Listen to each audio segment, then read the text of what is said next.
इस रोमांचक कहानी की शुरुआत होती है एक छोटे से शहर को दिखाते हुए, जहां पर एक लेडी अपने बच्चे को जन्म दे रही थी। वो पेरेंट्स अपने बच्चे का नाम बड़े प्यार से एलिस रखते हैं, लेकिन उस बच्चे की बॉडी बाकी बच्चों जैसी बिल्कुल भी नहीं लग रही थी। इसीलिए जल्द से जल्द डॉक्टर को चेकअप के लिए बुलाया जाता है। डॉक्टर ने जब उस बच्चे को अच्छे से देखा तब वो पूरी तरीके से शॉक हो गए। वो तो उसकी मदर से पूछने लगे थे कि क्या तुमने इस बच्चे को नीचे गिराया था कि नहीं, क्योंकि इस बच्चे की हाथ की हड्डी इतनी आसानी से टूट चुकी है। जांच करने के बाद ये खुलासा हुआ कि इस बच्चे को ऑस्टियोजेनेसिस नाम की एक बहुत ही खतरनाक बीमारी है। इस बीमारी के अंदर पेशेंट की हड्डियां बहुत ही ज्यादा नरम हो जाती हैं। जरा भी धक्का लगने पर वो पूरी तरीके से टूट सकती थी। यानी कि अब उस छोटे बच्चे एलिस को अपनी पूरी जिंदगी इसी बीमारी के साथ गुजारनी पड़ेगी। धीरे धीरे वक्त गुजरता गया और एलिस अब थोड़ा बड़ा हो जाता है। हालांकि उसके हाथ और पैरों पर हमेशा चोट ही लगी रहती, क्योंकि उसकी वहां की हड्डी बड़ी आसानी से टूट जाती है। एलिस इतना ज्यादा डिप्रेशन में चले गया था कि वो हमेशा अपने घर में ही रहता। हालांकि उसकी मदर हमेशा उसे मोटिवेट करती थी,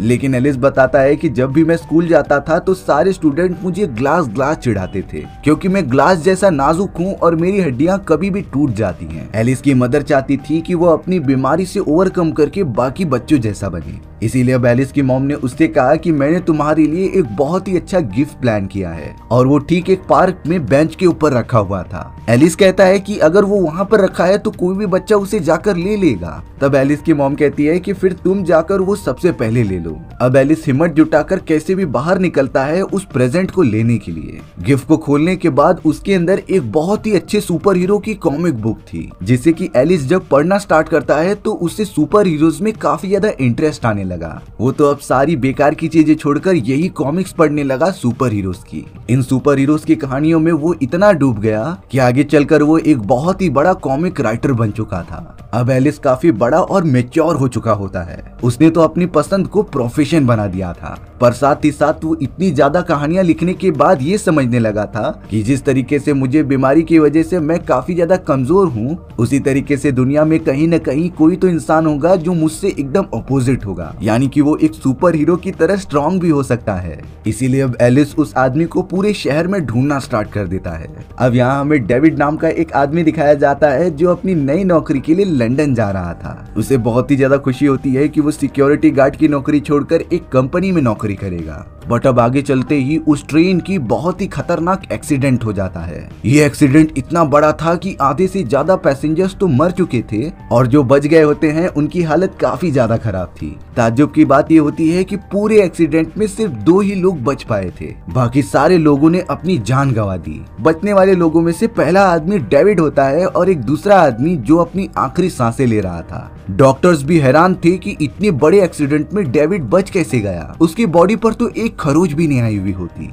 डेविड की वाइफ और उसके बच्चे मिलने आते हैं, जो बहुत ही ज्यादा खुश थे कि वो एकदम ठीक है। डेविड भी अब अपनी फैमिली के साथ वापस घर पर चला जाता है, लेकिन अब डेविड की खबर चारों तरफ फैल गई थी कि इतने बड़े एक्सीडेंट में उसकी बॉडी को एक खरोच तक नहीं आई। डेविड सबसे पहले इस बात से नाराज था कि वो अपनी नई कंपनी में जॉब करने नहीं जा पाया, और साथ ही साथ उसे ये भी टेंशन थी कि इतने बड़े एक्सीडेंट में उसे कोई चोट क्यों नहीं लगी। अब चर्च के अंदर सभी लोग एक्सीडेंट में मरे हुए लोगों को श्रद्धांजलि दे रहे होते हैं। उनकी शांति के लिए डेविड भी वहां पर प्रे करने के लिए आया होता है। प्रे करने के बाद जब वो अपनी कार के पास आया तब उसे एक लेटर मिलता है। लेटर के ऊपर तो एक गैलरी का एड्रेस लिखा हुआ था। खोलकर देखने के बाद उसमें लिखा होता है कि तुम लास्ट टाइम कब बीमार पड़े थे। डेविड आसपास देखने लगा था कि आखिर ये लेटर किसने दिया होगा। अब वो डायरेक्टली अपने सिक्योरिटी गार्ड वाले नौकरी पर वापस आ जाता है। डेविड तो अब अपने मैनेजर से आकर पूछ रहा था कि मैंने लास्ट टाइम छुट्टी कब ली थी, या तो जब मैं बीमार हो गया रहूंगा और जॉब पे नहीं आया हूँगा। लेकिन मैनेजर कहता है कि जब से तुम ज्वाइन हुए हो तुमने एक भी छुट्टी नहीं ली है, इसीलिए मैं तुम्हारे $50 और बढ़ाता हूँ। डेविड को कहीं ना कहीं इन सारी बातों पर शक होने लगा। वो जब घर पर आता है तो अपनी वाइफ से पूछने लगा कि लास्ट टाइम मैं बीमार कब हुआ था। डेविड की वाइफ बताती है कि मुझे ठीक से याद नहीं है, ये बहुत पहले यानी कि 5 साल की बात है जब तुम पहली बार बीमार पड़े थे। उसके बाद मुझे नहीं लगता कि तुम कभी बीमार भी पड़े हो। अब यहाँ डेविड को कहीं ना कहीं शक होने लगा था खुद की बॉडी पर, क्योंकि इतने समय में ना ही उसे कोई बीमारी हुई थी और ना ही उसके बॉडी पर कोई चोट लगी होती है। इसीलिए अब वो अपने डाउट को सॉल्व करने के लिए अपने बेटे के साथ उसी आर्ट गैलरी में चले जाता है। अंदर पहुंचते ही ये रिवील हुआ कि ये आर्ट गैलरी और किसी की नहीं बल्कि एलिस की होती है।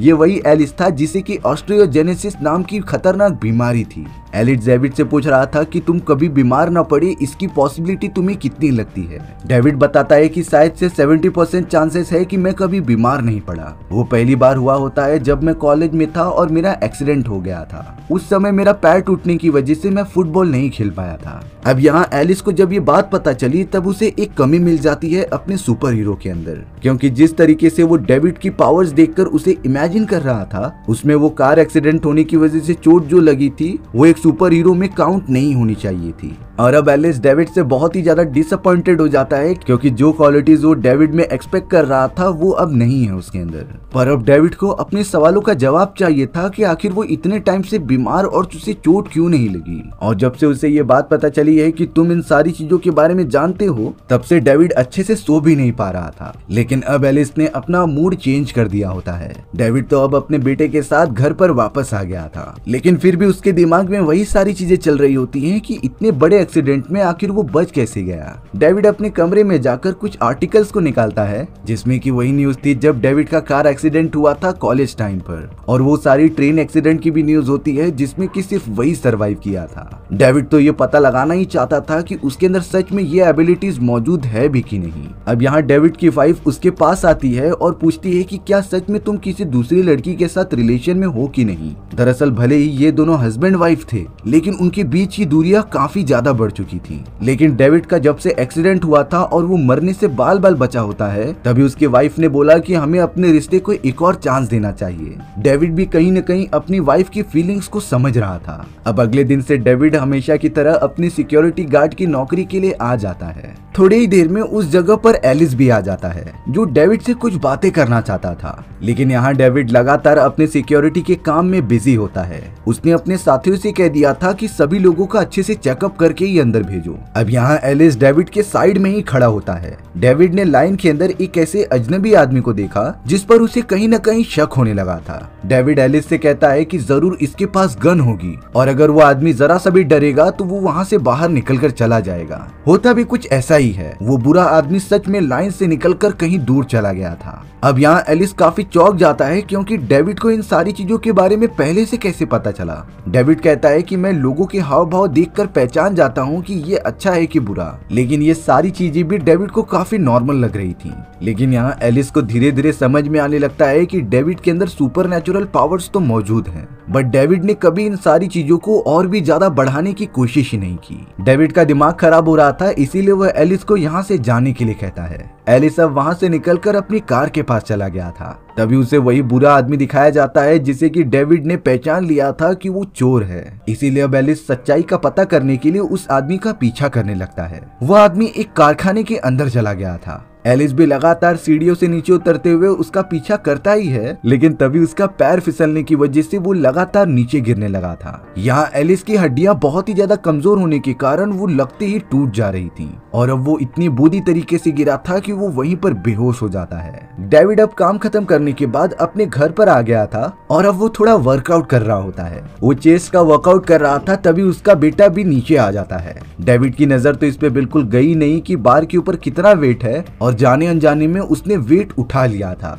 एक सेट मारने के बाद उसने जब वेट को देखा तब पता चला कि ये तो 250 पाउंड्स हैं। डेविड का बेटा तो बहुत ही ज्यादा चौंक जाता है ये सारी चीजें देखकर। उसने अपने फादर से पूछा कि आपने ज्यादा से ज्यादा वेट कितना मारा होगा। डेविड बताता है कि यही सबसे ज्यादा वेट है जितना उसने आज तक मारा है। अब डेविड अपने बेटे को बोलता है कि तुम थोड़े से वेट निकालो और फिर मैं मार कर देखूंगा। डेविड ने फिर से वो वेटेड वाला बारबेल उठाया और उससे चेस्ट मारने लगा। सेट खत्म होने के बाद डेविड ने जब देखा तब उसके बेटे ने वेट कम करने के बजाय वेट और बढ़ा दिया था, यानी कि 270 पाउंड्स। डेविड भी अपनी इस एबिलिटी को देखकर एकदम शॉक रह जाता है कि वो इतना वेट कैसे उठा पा रहा है और अब उसने एक एक करके सारे वेट बार के ऊपर डाल दिए जिससे कि वो बड़ी आसानी से सेट मार ले रहा था। डेविड के बेटे को तो सच में लगने लगा था कि उसके फादर के पास कोई ना कोई सुपर नेचुरल पावर्स हैं, क्योंकि ये बातें तो आर्ट गैलरी में एलिस ने भी की थी। बट डेविड को इतना वेट वाला चेस्ट मारना और एक्सीडेंट में सरवाइव करना काफी नॉर्मल लगता है, इसीलिए वो इन सारी चीजों के बारे में ज्यादा नहीं सोचता। अब हमें दूसरी तरफ एलिस को दिखाया जा रहा था, जिसका अच्छे से ट्रीटमेंट चल रहा होता है, क्योंकि सीढ़ियों पर से गिरने के बाद उसकी बॉडी की कई सारी हड्डियां टूट चुकी थी। एलिस अब धीरे धीरे रिकवर होने लगा और पूरी तरीके से ठीक भी हो जाता है, लेकिन अभी भी उसके बॉडी में कुछ फ्रैक्चर्स बाकी थे ठीक होने के लिए। हॉस्पिटल के अंदर डेविड की वाइफ भी एक फिजियोथेरेपिस्ट का काम किया करती थी। एलिस ने जब डेविड की वाइफ को देखा तब वो उसे तुरंत ही पहचान जाता है, लेकिन डेविड की वाइफ को ये बिल्कुल भी नहीं पता था कि डेविड और एलिस एक दूसरे को पहले से जानते हैं। अब यहाँ डेविड की वाइफ एलिस को अच्छी तरीके से ट्रीटमेंट करने लग जाती है, जिससे कि वो जल्द से जल्द ठीक हो सके। एलिस अब उसके और डेविड के रिलेशनशिप के बारे में पूछता है कि आखिर वो दोनों मिले कैसे थे।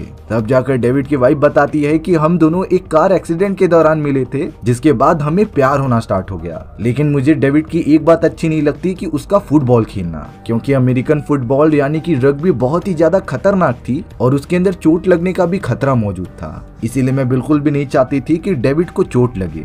बट एक और एक्सीडेंट के दौरान डेविड के पैर पे चोट लग गई और उसके बाद से उसने फुटबॉल खेलना ही छोड़ दिया। उन सारी चीजों के बाद ही हमारे बीच में रिलेशनशिप बढ़ा और हमने शादी भी कर ली। लेकिन यहाँ एलिस को कहीं ना कहीं कुछ गड़बड़ लग रही होती है इन सारी बातों में। उसे तो पता ही करना था कि ये एक्सीडेंट सच में हुआ था या फिर डेविड का एक नाटक है। अब हमें यहाँ डेविड का बेटा दिखाया जाता है, जिसने कि अपने हाथ में पिस्तौल रख ली थी। दरअसल उसे लगने लगा था कि उसके फादर एक सुपर हीरो है जो उससे सच्चाई छुपा रहे थे, इसीलिए वो अपने फादर से कहता है कि मैं आपको गोली भी मार दूंगा तभी भी आपको कुछ नहीं होगा। लेकिन डेविड और उसकी वाइफ तो अपने बेटे से गन लेने के लिए आगे ही बढ़ते हैं, क्योंकि अगर उसने गोली चला दी तो फिर डेविड मारा भी जा सकता था। उसके बेटे के दिमाग में ये सारे मिसकंसेप्शंस बैठ चुके थे और वो इसे प्रूव भी करने के लिए एकदम जिद्दी बन चुका होता है। पर डेविड ने किसी भी तरीके से उसके हाथ से पिस्तौल लेके अपनी जान बचा ली, नहीं तो आज शायद डेविड जिंदा ही नहीं रहता। पूरी फैमिली एकदम से टेंशन में आ जाती है कि ये क्या हो रहा है आखिरकार। अब यहाँ हॉस्पिटल से डिस्चार्ज होने के बाद एलिस डेविड से मिलने आ जाता है। एलिस कह रहा था कि जैसा तुमने बताया था कि वो आदमी बहुत ही बदमाश है और उसके पास गन मौजूद है,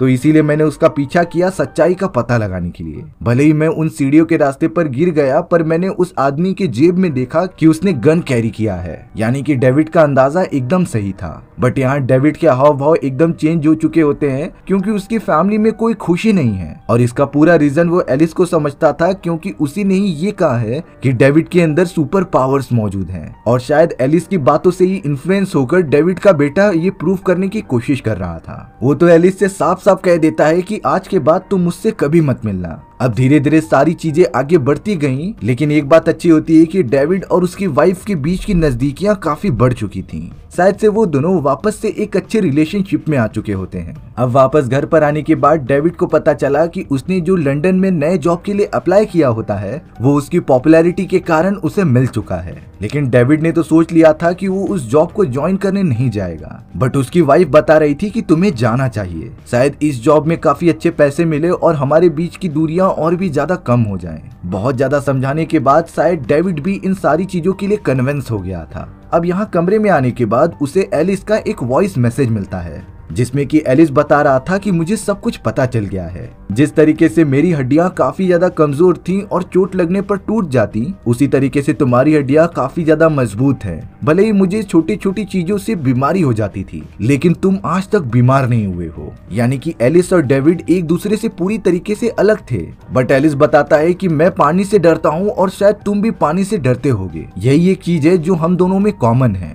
एलिस की इन बातों ने तो डेविड को अंदर से हिलाकर रख दिया था, क्योंकि वो अब अपने उस इंसिडेंट को याद करता है जब कॉलेज के टाइम पे उसका एक्सीडेंट हुआ था। डेविड को तो ये रियलिटी पहले से ही पता थी कि उस एक्सीडेंट के अंदर भी उसे कुछ नहीं हुआ होता, बल्कि उसकी वाइफ को ही चोट लगी थी। डेविड अब एलिस को कॉल करके डायरेक्टली बता देता है कि लास्ट एक्सीडेंट में भी उसे कोई चोट नहीं लगी थी, उसने तो सिर्फ नाटक किया था जिससे कि वो फुटबॉल छोड़ सके। डेविड तो एकदम कंफ्यूजन में पूछता है कि अब उसे क्या करना चाहिए। एलिस ने एडवाइस दी कि तुम उस जगह चले जाओ जहाँ पर बहुत ज्यादा लोग मौजूद हों और वहां जाकर तुम अपनी सुपर पावर्स यानी कि एबिलिटीज को सच में यूज करने का सोचो। डेविड अब अपने सिक्योरिटी की पोशाक पहनकर फिलाडेल्फिया के एक रेलवे स्टेशन पर आ जाता है जहाँ पर बहुत सारे मुसाफिर और लोग यहाँ से वहां जा रहे थे। दरअसल डेविड के पास पहले से ही काफी अच्छी एबिलिटी थी जिसे कि उसने अपने सिक्योरिटी गार्ड वाले नौकरी में यूज किया होता है। वो किसी भी आदमी के हाव भाव या फिर उसे टच करके पहचान सकता था कि उसने कौन से गलत काम किए हैं और क्या करने वाला है। डेविड तो पूरा कॉन्सेंट्रेट करता है अपने इस एबिलिटी के ऊपर। चौंकाने वाली बात यह थी कि डेविड वहां मौजूद जिन भी लोगों को टच कर रहा था उनके सारे बुरे काम डेविड के सामने आ जाते हैं। जैसे कि किसी औरत ने ज्वेलरी शॉप में चोरी की थी, किसी आदमी ने डाका डाला था या फिर मर्डर किया था। ये सारी चीजें डेविड को तुरंत ही पता चल जा रही थी। डेविड भी अपनी इस सुपर पावर को देखकर काफी शॉक हो जाता है, लेकिन जब उसने एक सफाई कर्मचारी को जाकर टच किया तब पता चलता है कि वो कर्मचारी तो एकदम साइको है जो अपनी खुशी के लिए लोगों को लगातार मारता था और टॉर्चर करता था। फिलहाल के लिए उस कर्मचारी ने एक फैमिली को अपने कमरे में बंद करके रखा होता है जिसमें कि एक हस्बैंड, वाइफ और उनकी 2 बेटियां मौजूद थीं। हालांकि उस कर्मचारी ने हस्बैंड को तो मार दिया था बट अभी भी उनकी मदर और 2 बेटियां कमरे में मौजूद थीं। डेविड इसीलिए काम खत्म होने के बाद कर्मचारी का पीछा करता है जिससे कि वो कैद हुए लोगों को बचा सके। एक सुनसान घर के पास आने पर वो उसके अंदर चला गया था। अंदर जाने पर डेविड ने देखा कि वहाँ पर दोनों बच्चों के हाथ बांध कर रखे गए हैं। उसने तुरंत ही दोनों बच्चों को आजाद किया और वहां से बाहर निकाल दिया।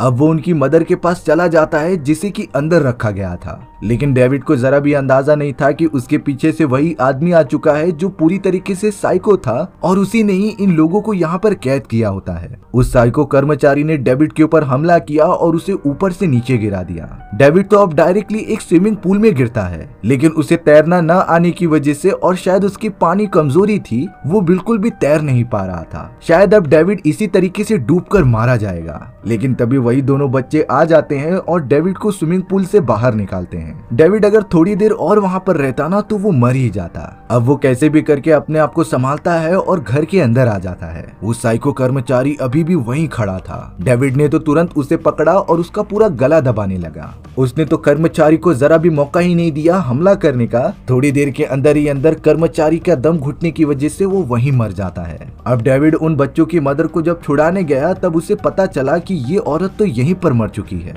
उसे इस बात का बहुत बुरा लगता है और वो सीधा अपने घर पर आ जाता है। भले ही डेविड उन बच्चों की मॉम को नहीं बचा पाया, लेकिन वो खुश था कि उसने किसी की तो मदद की। और अब वो अपनी वाइफ के पास आ जाता है जिसके बाद उनका रिलेशनशिप अच्छा होने लगा। अगले दिन डेविड ने एक न्यूज़पेपर में देखा कि नकाबपोश वाला एक हीरो 2 बच्चों को एक खतरनाक साइको किलर से बचा लिया। डेविड तो देखते ही समझ गया था कि ये तो उसके बारे में ही खबर छपी हुई है, क्योंकि वो उस जगह पर एक नकाब पहनकर गया था और शायद उन बच्चों ने इसी तरीके से डेविड को देखा और उसकी स्केच बनवा ली। डेविड अब अपने बेटे की तरफ न्यूज़पेपर सरकाते हुए उसे इशारा करता है कि ये नकाबपोश वाला हीरो मैं ही हूँ, लेकिन अब उसने अपने बेटे से प्रॉमिस लिया कि तुम अपनी मॉम से ये सारी बातें बिल्कुल भी नहीं बताओगे। उसका बेटा भी मान जाता है, पर अब उसे पूरी तरीके से एहसास हो गया था कि उसके फादर एक बहुत ही बड़े सुपर हीरो हैं जो जरूरतमंद लोगों की मदद करते थे।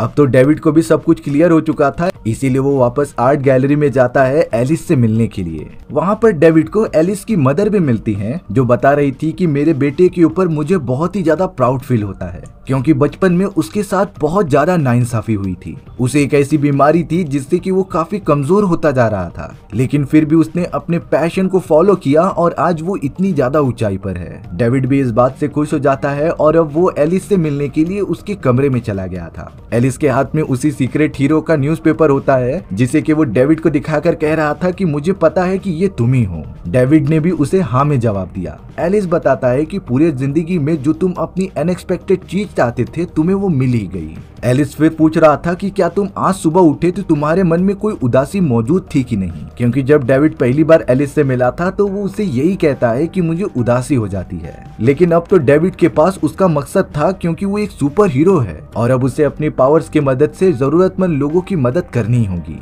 यानी कि एक तरीके से डेविड को अपनी जिंदगी का मकसद मिल गया। एलिस और डेविड तो एक दूसरे से हाथ मिलाते हैं और हग भी करते हैं। पर तभी अचानक डेविड के सामने एलिस द्वारा किए गए सारे बुरे कामों का काला चिट्ठा सामने आ जाता है। उसने देखा कि एलिस जितना सिंपल दिखता है उतना है नहीं। उसने कई लोगों की जानें ली थी और कई सारे धमाके भी करवाए थे। लास्ट टाइम जिस ट्रेन का एक्सीडेंट हुआ होता है वो भी एलिस ने ही किया था। ये जानकर तो डेविड पूरा शॉक हो जाता है और एलिस से इसका मकसद पूछता है। तब जाकर एलिस बता रहा था कि हाँ, ये सारी चीजें मैंने जानबूझकर की हैं और इन्हीं एक्सीडेंट और इतने लोगों की कुर्बानी की वजह से मुझे तुम मिले हो, यानी कि तुम जैसा एक सुपर हीरो। दरअसल बात ये होती है कि इतने सालों तक कॉमिक लिखते लिखते एलिस का दिमाग पूरी तरीके से उसके अंदर घुस चुका था। उसने तो अपनी एक इमेजिनरी दुनिया बना ली थी कि जिसके अंदर एक सुपर हीरो होगा और एक विलन होगा। हालांकि उसके अंदर कोई पावर नहीं थी, इसीलिए उसने अपने आप को एक विलन बना लिया होता है। और ये सारे एक्सीडेंट और मर्डर्स एलिस ने इसीलिए किए थे जिससे कि वो डेविड का पता लगा सके। यानी कि अब एलिस के पास उसकी इमेजिनरी दुनिया की सारी चीजें मौजूद होती हैं, वो खुद विलन भी और उसका सुपर हीरो भी। डेविड को एक बहुत ही बड़े काले सच के बारे में पता चल चुका था, इसीलिए वो एकदम शॉक में वहां से जाने लगता है। बट एलिस पीछे से कह रहा था कि काश मुझे भी बचपन में अपनी एबिलिटीज के बारे में पता चल जाता, जब बच्चे मुझे मिस्टर ग्लास के नाम से पुकारते थे। अंत में पता चला कि डेविड ने पुलिस वालों को जाकर सब कुछ बता दिया है एलिस के बारे में। जब पुलिस वालों ने छानबीन की तब उसे एलिस के खिलाफ कई सारे सबूत मिलते हैं। साथ ही साथ एलिस को एक दिमाग का रोगी भी बताया गया, जिसमें कि उसका मानसिक संतुलन ठीक नहीं है, इसीलिए उसे कुछ सालों तक मेंटल हॉस्पिटल में ही रखा जाता है जहां उसका इलाज किया जा सके। और इसी तरीके से ये चौंका देने वाली कहानी यहीं खत्म हो गई थी। सो व्यूअर्स, आपको ये स्टोरी कैसी लगी कमेंट सेक्शन में बताना भूलना मत। और अगर आपको मेरा एक्सप्लेनेशन 1% भी अच्छा लगा होगा ना, तो वीडियो को लाइक एंड चैनल को सब्सक्राइब जरूर कर देना। मिलते हैं इसी तरीके के मजेदार वीडियोस में, तब तक के लिए बाय बाय।